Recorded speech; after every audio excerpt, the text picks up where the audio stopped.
Glasbeni narodopisni inštitut ima dve zbirki, tri pravzaprav, tudi eno zvočno. Druga zbirka, knjižna, ima naslov Folkloristika. Številka 8 v tej zbirki je knjiga Vi čuvari ste obmejni, pesemska ustvarjalnost Goriških Brd v procesu nacionalizacije kulture. Avtorica Marjeta Pisk nam jo bo v kratkem predstavila, prosim. Zasnutek knjige, ki jo danes tukaj predstavljamo, je nastajal že dolgo nazaj med terensko raziskavo ljudskih pesmi v Goriških Brdih. Sogovorniki so pogosto spregovorili o vlogi pesmi v obmejnem območju in v stikih s sosednjimi furlansko govorečimi prebivalci, s katerimi so živeli znotraj istih državnih tvorb. Te ugotovitve sem potem nadgradila z analizo člankov iz goriškega časopisja iz druge polovice 19. stoletja. V njih so dopisniki, to so bili večinoma duhovniki in učitelji, izražali razočaranje nad narodno mlačnostjo prebivalcev Brd. Poleg tega so poudarjali zasluge posameznikov, ki so že skoraj izgnali laško, deloma tudi nemško petje iz briških vasi. Hvalili so organizirano pevsko delovanje v Brdih in spodbujali k petju slovenskih pesmi, s katerimi naj bi Bridci dokazovali svojo narodno pripadnost. V knjigi so tako predstavljeni najpomembnejši dejavniki, ki so vplivali na ozaveščeno narodno opredeljevanje prebivalcev Brd. Med njimi so imeli posebno mesto šole v slovenskem jeziku, delovanje nekaterih duhovnikov, poleg tega je bilo tudi pomembno opredeljevanje za pogovorni jezik na popisih. Število opredeljenih za določeni pogovorni jezik na popisu je namreč predstavljalo osnovo za dodelitev nekaterih pravic določeni skupnosti. V osrednjem delu se tako osredinjam na vlogo, ki je bila pripisana ljudski pesmi in njenim izvedbam znotraj organiziranih pevskih sestavov.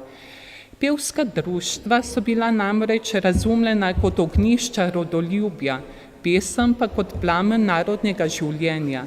Zato so s pesmijo želeli ljudi navdušiti za izražanje pripadnosti slovenskemu narodu. To je bilo v tem obmejnem prostoru še posebej pomembno, saj so Bridce razumevali kot graničarje tako slovenskega naroda kot avstrijske monarhije, italijanizacijo obmejnih vasi pa kot grožnjo monarhiji.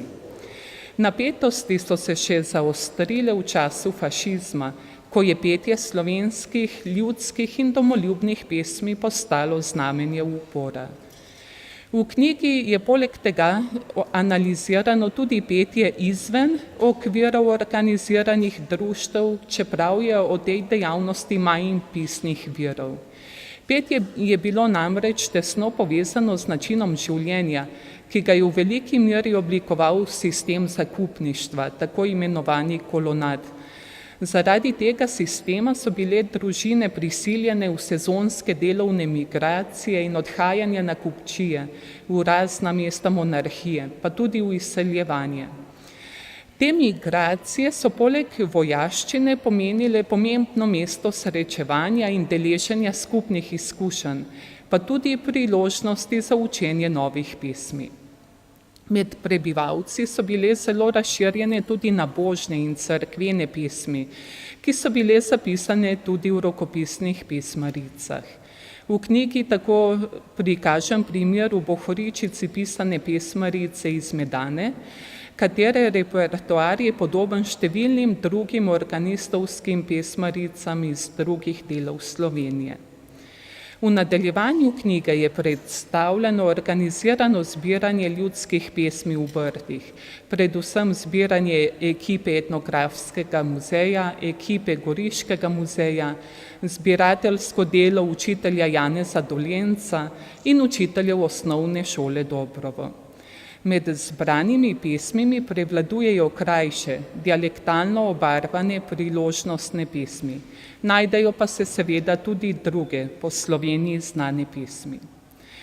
Knjiga tako predstavlja po eni strani raziskavo ljudske pesemske dejavnosti v Goriških Brdih, po drugi strani pa tudi vlogo ljudskih pesmi, predvsem pa njihovih zborovskih priredb v procesih nacionalnega opredeljevanja prebivalstva obmejnega področja.